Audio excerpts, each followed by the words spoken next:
Mga kababayan, isa sa mga kumakalat na balita sa social media ngayon ay tungkol sa kalusugan ng ating Pangulong Ferdinand Bongbong Marcos Jr. May mga nagsasabi raw na siya ay may stage 4 cancer na. Pero gaano ba ito katotoo? Ayon sa opisyal na pahayag ng Malacanang, ito ay hindi totoo. Ang Pangulo ay na-diagnose ng diverticulitis, isang karaniwang pamamaga sa maliliit na bulsa sa bituka. Hindi cancer. Ito ay nangyari noong Enero 26, kung saan siya ay naospital ng ilang oras para sa obserbasyon. Matapos ang maikling panahon ng pagpapahinga at gamot, siya ay nakarecover na at bumalik sa normal na trabaho sa Malacanang.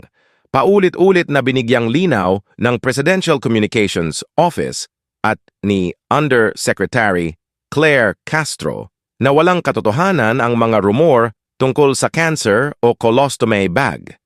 Sinabi rin ng Palace na ang mga ito ay nagmula sa mga doctored na larawan at video na ikinakalat sa social media at maaaring makasira sa gobyerno at ekonomiya. Si Pangulong Marcos mismo ay naglabas ng video kung saan ipinakita niyang okay siya at patuloy na nagsasagawa ng kanyang mga tungkulin. Sinabi niya na ang diverticulitis ay karaniwan sa mga taong stressed o nasa edad na, at hindi ito life-threatening. Kami sa news na ito ay naniniwala sa kahalagahan ng transparency sa gobyerno, pero sa kasalukuyan, walang opisyal na dokumento o pahayag mula sa Malacanang o sa kanyang medical team na nagsasabing may cancer siya. Ang lahat ng available na impormasyon mula sa credible sources ay nagsasabi na ang balitang stage 4 cancer ay fake news. Pero base sa aking mga obserbasyon, ayaw ko na kasing maniwala sa gobyernong ito, lahat puro walang isang salita, parang ang labo ng mga plano nila at hindi mo ramdam kung may nagtatrabaho pa ba ng tama para sa atin, si VP, Sara lang, at iba pang mga kaalyado nito ang sa tingin kong maaasahan natin. Yung tulfo nila tahimik na rin sa mga corruption na nangyayari. Alam nyo, itong presyo na to, tutusin, makokontrol to ng bansa natin kung gusto ng ating gobyerno. Kaso po, hindi na po control kasi napabayaan po. Very complacent. Kaya sabi ko, dapat si Secretary, he or she, must inform the government, especially the President, Mr. President, posible mag-skyrocket yung presyo ng fuel next week kasi may gera, may tension. Kailangan i-regulate natin yung presyo nito. Tawagan natin lahat ng oil majors. Hindi nyo pwedeng tataasin to. You have to maintain prices kung ano yung prices. Kasi all stock yan eh. Hindi pa pwede na sasabihin mo dahil papalitan mo yung crudo, bibili ka ng panibago. Doble na yung tubo mo. Dito sa all stock may tubo ka na. Sa bagong crudo na parating may tubo ka pa rin. Ano to? Pinoloko nyo lang taong bayan. Kaya dapat i-regulate yan ng DOE.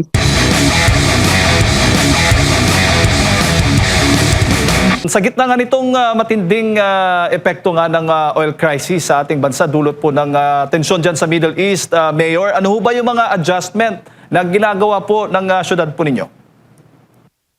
Alam niyo po, sa totoo lang, mayroong binigay order yung ating mahal na Pangulo. Sabi niya, to make it lessen in operation, dapat parang skeletal, we have to work until Friday only.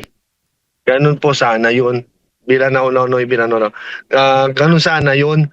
Ang nangyari, imbes na bumaba yung gastos, mas lumaki yung gastos kasi po, every Thursday, 7 p.m. and every day from Monday to Thursday, 7 p.m. may nagdadala pa ng pagkain yung asawa sa mga nagjo-duty sa City Hall.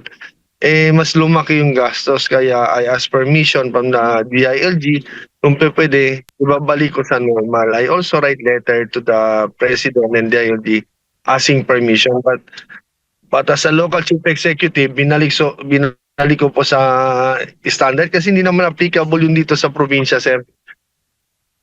Opo, kumusta yung mga tulong na binibigay po natin? Meron ho bang tulong, ayuda, pinamimigay po ang LGU doon sa mga apektadong mga drivers o na mga kababayan natin dulot nga po nitong oil crisis sa ating bansa? Actually, sir, wala pa kaming ayuda kasi yung inaasahan namin from the national government, bibigyan kami ng ayuda. Kaso wala pong binibigyan yung yung national government. But from the local government, earlier on, hindi pa nangyari yung crisis, yung kakaputok pa lang ng gera sa Middle East, nagbigay na rin po tayo sa mga tricycle driver natin na gas. Pero hindi pa po lahat. We gave them one sack, pero more or less mga 3,000 ang nakatanggap doon. But we're checking on, for the regular tricycle driver, yung mga registered po. So yung mga kolorum, di naman po natin pwede bigyan dahil baka mamaya mababalikan tayo ng COA. But lahat sa mga regular, binigyan po natin yun. So may kulang pa tayo mga another 2,000 plus. So bibigay po natin ulit yun. So, paglilinaw lamang, Mayor, kamakailan, di ba, nagpatupad po nitong ang pamahalaan natin ng fuel subsidy para po doon. No? Meron din cash assistance para sa mga tsuper at operator nga. Diyan ho ba sa Zamboanga? Wala po. Yung national, wala po dito. Hindi po umabot na sa mga city. Pero kinuha na namin yung pangalan nila, pinopiling na po namin sa DSWD kasi DSWD naman yung magbibigay. So yun ang inaasahan natin na magbibigay yung sa DSWD. Kaso hanggang ngayon wala pa naman. So we're waiting until next week kasi Semana Santa rin. So waiting until this week kung magbibigay sila. Pero pag hindi po sila magbibigay by today, Monday, then we call them up again para at least ma-inform po namin sa kanila na kailangan na po ibigay. Kawawa yung mga driver natin dito at saka mga super. Lalo na, kung maalala po ninyo, dyan din nagmula yung isang gasoline boy na nagpaliwanag, hinggil nga po dito sa pagtaas ng presyo ng krudo po natin. So far naman, sa panig naman po ng LGU, ano po yung mga assistance naman na binibigay po ninyo doon sa mga kababayan po natin dyan sa Zamboanga? So far sa LGU, sir, as of now, sir, naghahanda pa po kami. Kasi last week lang dineklara yung state of calamity. So, chinecheck pa po namin kasi hindi lang naman tayo pwede basta-basta mag-declare ng state of calamity. Babalikan din tayo ng COA. Yun ang problema sa gobyerno, sir. Every movement, babalikan ka ng COA. So, mahihipid din si LGU. So, kaya sabi ko sa aming budget officer, tignan mo, pag pwede tayo magbigay, release tayo sa ating mga mahal na tricycle driver at saka PUJ. So as of now, we're still waiting po. Pag nabutan na po kami na pwede kami magbigay kung we will look for fundings para magbigay po kami. Mayor, kayo ho ba'y sang-ayon doon sa pagbibigay ng kapangyarihan sa Pangulo na isuspende yung excise tax sa langis?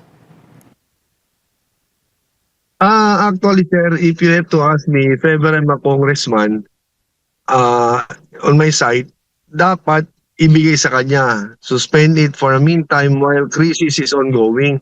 Kaso medyo matagal, medyo mahina po.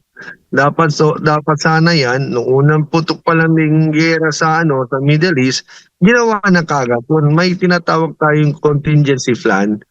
So with that excise tax na isususpende po natin, that is very temporary. Dapat may addendum doon na nakalagay while war is ongoing, nandoon yun. But after the war, immediately after the war, we have to go back to normal immediately. Kasi doon po tayo kumikita. Doon kumikita yung bansa natin tapos tatanggalin. Malaking mawawala sa ating bansa.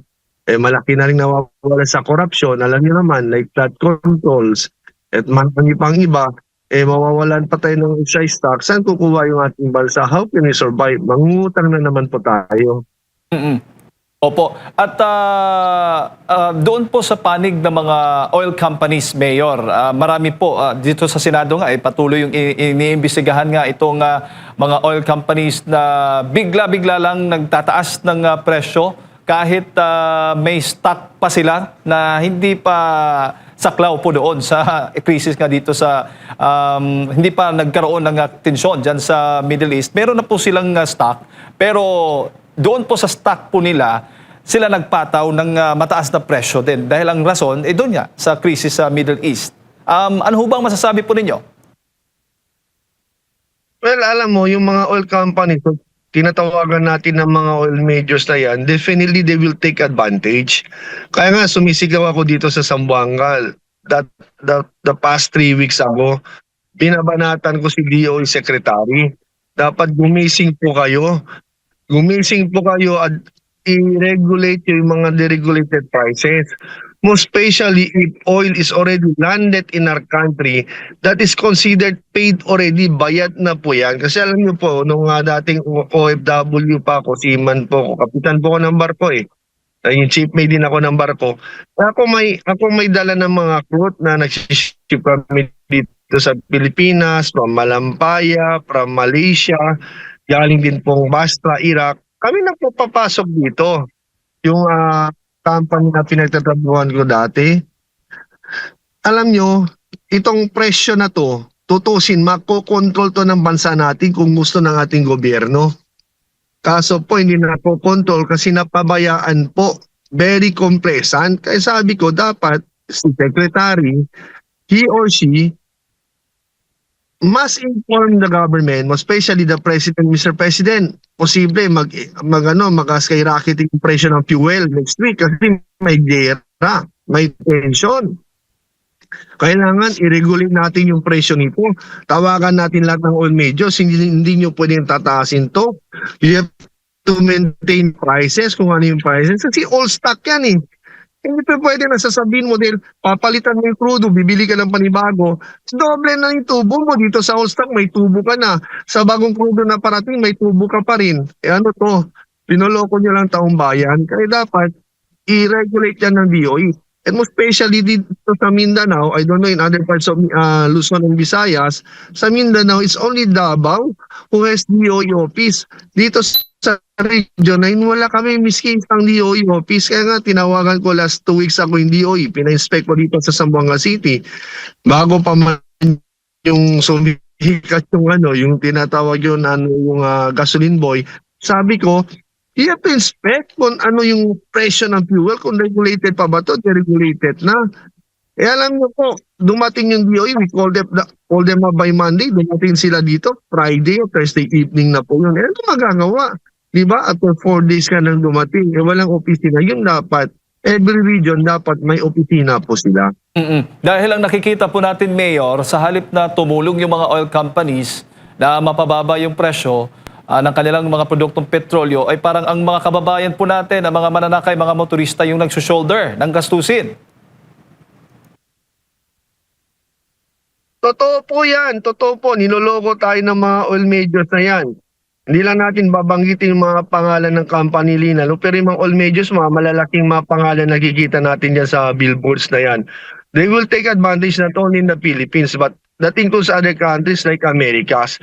Pero ang nakakatawa dito, alam niyo sir, cost of living in Japan is way far different from Philippines. It's 3 or 4 times more expensive than our country.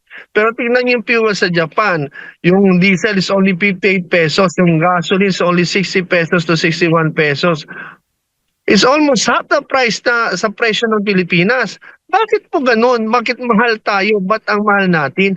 Nandiyan naman yung Malampaya. Even Ramon Ang is offering, ibenta niya yung petrol sa bayan natin sa Pilipinas. I think it's about time to purchase back or buy back petrol, then operated by the government and take over Malampaya. Kasi may mga oil tayo dyan, may mga crude tayo dyan na pwede nating i-refine at pwede nating gawing produkto para magamit ng taong bayan. And that's the only way to cut yung cut cost na magiging mataas yung presyo ng fuel. Dapat gawin ng Pangulo natin yan at gawin ng mga Kongreso at mga Senador yan, and together with the Secretary, they have the all authority to do that. Crisis to eh. Yan ang pinakailangan.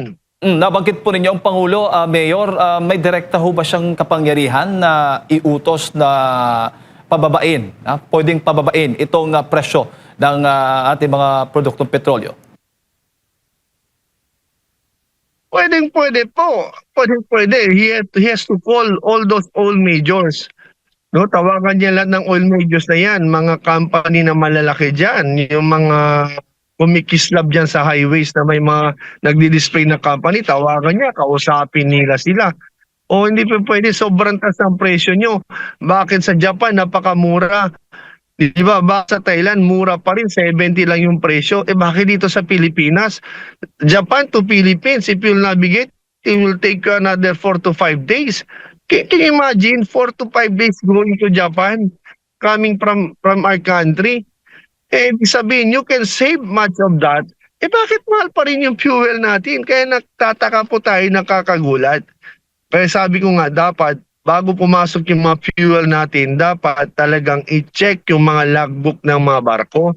Kung saan galing yung barko, kung sa galing ba yan ng Middle East o kung galing lang ba ng Singapore, nag-angkorahe doon for 1 or 2 months para itago yung langis. Kasi gano'n ang ginagawa ng may ibang oil majors.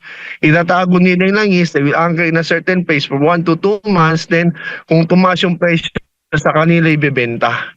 So kikita sila ng doble.